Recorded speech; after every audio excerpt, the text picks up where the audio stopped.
से गांव से शुरू करके पुर्तगाल की जेल तक पहुंचने वाली बॉलीवुड अभिनेत्री और अबू सलीम की प्रेमिका मोनिका बेदी ने काफी लंबा समय तय किया है। आंखों में चमक लिए एक छोटी सी शहर की प्रसिद्ध लड़की मोनिका बेदी अपने बेहतरीन दिनों में भी किसी एक अभिनेत्री के रूप में उभर नहीं पाई। वह उस समय सुर्खियों में आई जब गैंगस्टर अबू सलीम के साथ उसका रोमांस सार्वजनिक हुआ और वो एक अंतरराष्ट्रीय तौर पर वांटेड अपराधी के रूप में चर्चित हुई। सितंबर 2002 में बेदी को सलीम के साथ फर्जी दस्तावेजों से पुर्तगाल में प्रवेश करने के आरोप में लिस्बन पुलिस ने गिरफ्तार कर लिया था। उन दोनों ने 11 नवंबर 2005 को भारत भेजे जाने से पहले लिस्बन की जेल में 2 साल बिताए थे। इससे पहले भारत ने पुर्तगाल को यह आश्वासन दिया था कि सलीम को मृत्युदंड नहीं दिया जाएगा।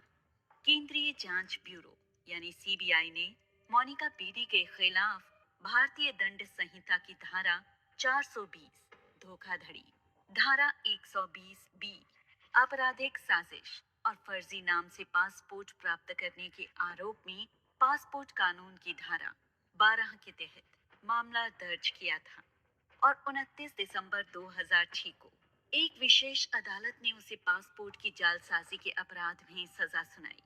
मोनिका ने उस समय आश्चर्यजनक तरीके से वापसी की जब वह 2008 में रियलिटी शो बिग बॉस में शामिल हुई। जेल से जमानत पर रिहा होने के बाद वह पहली बार पर्दे पर दिखाई पड़ी थी। उसने यह दावा किया था कि एक नए सिरे से जिंदगी शुरू करने के लिए ही वह बिग बॉस में आई है। और फिर झलक दिखला जा, राज पिछले जन्म का, देसी गर्ल और सरस्वती चंद्र जैसे कई कार्यक्रमों में भी शिरकत की। वह क्षेत्रीय भाषाओं में भी काम करती रही हैं, लेकिन मुख्य धारा के बॉलीवुड ने उनसे दूरी बना रखी। उसके नाम के साथ जुड़ी दहशत फिल्म इंडस्ट्री के लिए अभी भी डरावनी है। इस बीच बेदी अपने पासपोर्ट के सिलसिले में अदालत पहुंची।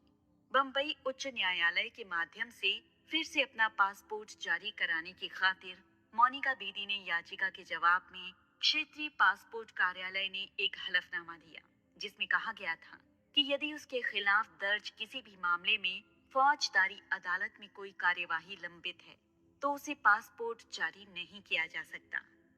बाद में बंबई उच्च न्यायालय ने क्षेत्रीय पासपोर्ट कार्यालय को मेरिट के आधार पर और सारी कानूनी औपचारिकताओं का पालन करते हुए मोनिका के पासपोर्ट के आवेदन पर कार्यवाही करने का निर्देश दिया। बेदी की कानूनी लड़ाई दिसंबर 2014 में उस समय पूरी हो गई जब न्यायालय के आदेश पर उसे नया पासपोर्ट जारी कर दिया गया। हालांकि उसकी कानूनी लड़ाई जारी है। मई 2018 में बेदी ने 10 साल तक वैध रहने वाला एक पासपोर्ट पाने के लिए सुप्रीम कोर्ट का दरवाजा खटकाया।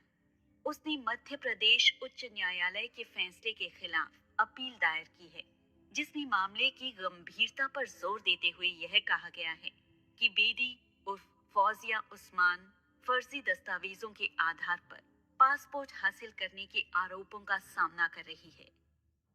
2012 में उसकी याचिका पर उच्च न्यायालय ने नियमों के अनुसार उसे पासपोर्ट हासिल करने की अनुमति दे दी थी। बाद में उसे सिर्फ 1 साल के लिए पासपोर्ट दिया गया। छोटी अवधि का पासपोर्ट जारी किए जाने के खिलाफ उसकी चुनौती को उच्चतम न्यायालय ने अप्रैल 2018 में खारिज कर दिया था।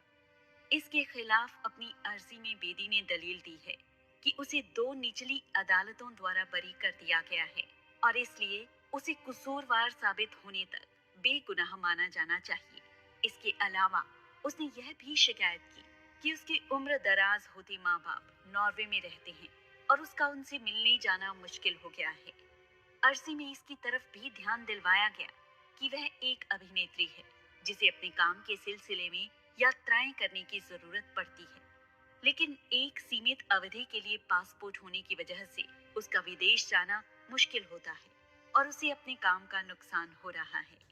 सितंबर 2006 में विशेष सीबीआई अदालत द्वारा मोनिका बेदी के मामले में फैसला सुनाए जाने से ठीक पहले मैं यह जानकारी हासिल करने के लिए हैदराबाद गई थी कि वास्तव में मोनिका बेदी कौन है और क्या वह जोड़ी नंबर 1 और आशिक मस्ताना जैसी फिल्मों की भुला दी जाने लायक बॉलीवुड अभिनेत्री है, या फिर वह सना कमाल मलिक नाम की वह महिला है जिसने रामिल कमाल मलिक उर्फ सलीम से शादी करने के लिए इस्लाम धर्म कबूल कर लिया था, या फिर वह फौजिया उस्मान है जिस नाम के फर्जी पासपोर्ट से उसने दुनिया भर की सैर की। मोनिका बेदी से मुझे उस दिन मिलना था जिस दिन उसके मामले में फैसला सुनाया जाने वाला था। मैं अदालत परिसर में ही उससे अलग से 15 मिनट मुलाकात के लिए उसके वकील से बात कर चुकी थी।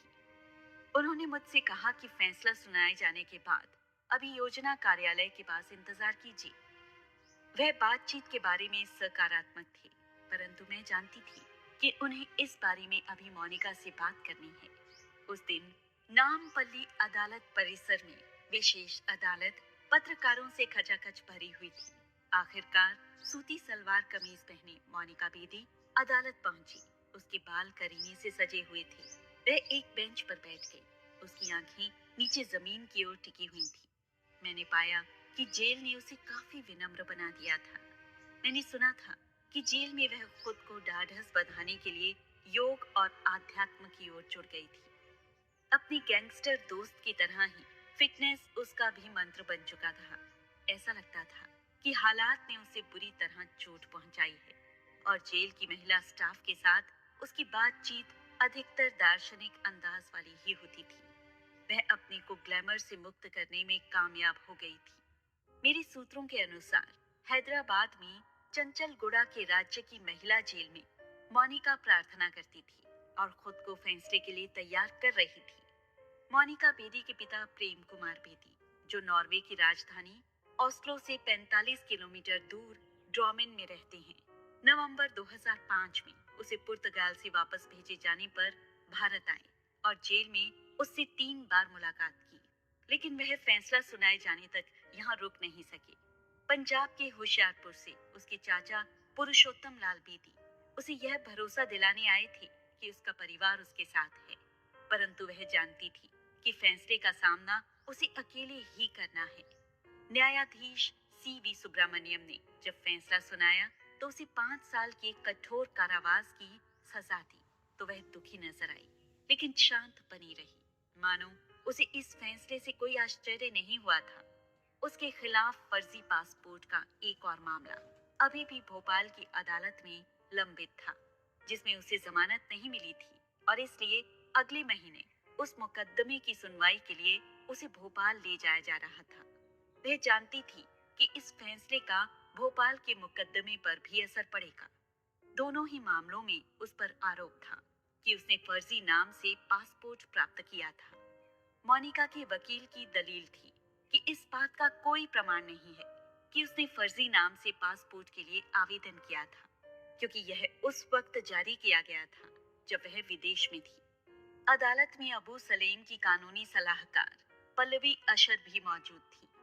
पल्लवी और मैं एक ही फ्लाइट में मुंबई से यहाँ आए थे और उन्हें यहाँ देखकर मुझे आश्चर्य नहीं हुआ था। मैं यह देखकर दंग रह गई थी कि सलीम ने मोनिका का इतना ख्याल रखा था कि फैसले के दिन अदालत में मौजूद रहने के लिए एक महिला वकील को वहां भेजा था। मूलतः गुजरात के कच्छ में रहने वाली और एक मुसलमान खालिद अंसारी से शादी करने वाली पल्लवी ने इस्लाम धर्म कबूल कर लिया था और अपना नाम बदलकर अलमास रख लिया था। यह रमजान का महीना था, इसलिए पल्लवी रोजे रख रही थी। अदालत की कार्यवाही शाम 6 बजे तक चली और इसी स्थिति में रोजा खोलने के लिए वह पानी की एक बोतल साथ लाई थी। पल्लवी वहां थी, इसलिए मुझे बेदी तक पहुंचने में मदद मिल गई। परिचित होने की वजह से हमारे बीच का ठंडापन दूर हुआ। मैंने उससे कहा कि मैं मोनिका के मामले में अदालत की कार्यवाही कवर करने के लिए यहाँ आई हूँ, और उसने कहा कि वह भी इस कार्यवाही को देखने के लिए आई है। मौका देखकर मैंने उससे पूछा कि क्या वह बेदी से मुलाकात करवाने में मेरी मदद कर सकती है, और वह इसके लिए तैयार हो गई। फैसला सुनाए जाने के बाद जब मोनिका बेदी कागजी कार्यवाही पूरी होने का इंतजार कर रही थी, मैं पल्लवी के साथ उससे मिलने गई। मैंने उसे अपना परिचय दिया और पल्लवी ने इसकी पुष्टि की कि मैं मुंबई से आई वरिष्ठ पत्रकार हूँ और अपराध तथा माफिया को कवर करती हूँ। मैं यह देखने के लिए उत्सुक थी कि पल्लवी के बारे में यह जानते हुए कि वो अबू सलीम की वकील है और उसके साथ काम करती है, मोनिका उसके साथ कैसा व्यवहार करती है। लेकिन जब वे मिले तो सहजता से एक दूसरे से बातें कर रहे थे। पल्लवी ने मोनिका के सामने ही अपने बॉस और सलीम के वकील अशोक सरवगी को फोन किया। पल्लवी के बाद मोनिका ने भी सरवगी से बात की। हालांकि मुझे लगा कि उसके बाद लाइन पर सलीम था। लगता था कि मोनिका ने फोन पर धीमी आवाज में बात करने की कला सीख ली थी। मेरे लिए उसकी बातचीत को सुनना मुश्किल था, जबकि मैं उससे मुश्किल से 5 फुट की दूरी पर ही थी। जब मैंने बाद में उससे पूछा, मोनिका ने सलीम के संपर्क में होने से इनकार कर दिया। हालांकि सलीम को उसके मुकदमे की सारी जानकारी लगातार मिल रही थी। मुझे लगता है कि पल्लवी ही उनके बीच सबसे भरोसेमंद संपर्क सूत्र थी। मोनिका बेदी से अपनी बात शुरू करते हुए मैंने अनुरोध किया कि वह उन आपराधिक आरोपों के बारे में बताए और स्थिति साफ करे जिन पर उसे सजा हुई है। उसने इसके लिए मीडिया पर दुराग्रह से प्रभावित होकर उसकी जिंदगी के सिर्फ अंधेरे पक्ष को ही पेश करने का आरोप लगाया। मैंने उससे कहा कि ऐसा इसलिए भी हो सकता है क्योंकि वह हमेशा मीडिया से दूर रही और उसका पक्ष पेश करने के लिए उस तक पहुंच का कोई उपाय नहीं था। मैंने उसे यह भरोसा दिलाने का प्रयास किया कि वह अपना यह पक्ष रखने के लिए कि वह एक महत्वाकांक्षी लड़की थी लेकिन बुरी नहीं, इस चैनल का इस्तेमाल कर सकती है जिसके लिए मैं काम करती हूँ। उसने कहा कि वह एक ऐसी लड़की है जो बातचीत में सहज होने में समय लेती है और 15 से 20 मिनट के भीतर ऐसा कर पाना संभव नहीं है। लेकिन वह जोर देते हुए कहती है कि वास्तव में वह चाहती है कि लोगों को यह पता चले कि असली मोनिका बेदी बुरी लड़की नहीं है और निश्चित ही अपराधी नहीं है। मैंने उससे पूछा कि क्या उसे महसूस होता है कि उसने कुछ गलतियों की भारी कीमत चुकाई है। क्या उसने गलत आदमी से शादी की? मोनिका ने सफाई में कहा, मैंने कभी भी अबू सलीम से शादी नहीं की। मैं सिर्फ 1 साल उसके साथ रही हूँ। उसने सलीम के साथ अपने रिश्तों से इनकार नहीं किया, लेकिन यह जरूर कहा कि उनकी गिरफ्तारी के बाद से वह उसके संपर्क में नहीं है। वह कहती है, प्यार हो जाता है, आप योजना बनाकर प्यार नहीं करते। मैंने उससे प्यार किया, लेकिन अब ऐसी बात नहीं है। आखिरी बार उससे मेरी बात सितंबर 2002 को हुई थी, जिस दिन हमें गिरफ्तार किया गया था। इसके बाद से मैं उसके संपर्क में नहीं हूँ। मैं अब उसके साथ नहीं हूँ और मेरा अब उससे कुछ भी लेना देना नहीं है। मोनिका कहती है कि जब सलीम से उसकी पहली बार मुलाकात हुई तो वह उसकी पहचान के बारे में नहीं जानती थी। उसने स्वीकार किया कि उसके प्रति सलीम की भावनाएं वास्तविक थीं। वह बताती है, उसने मेरी खातिर खुद को बदलने के लिए वास्तव में बहुत अधिक प्रयास किए।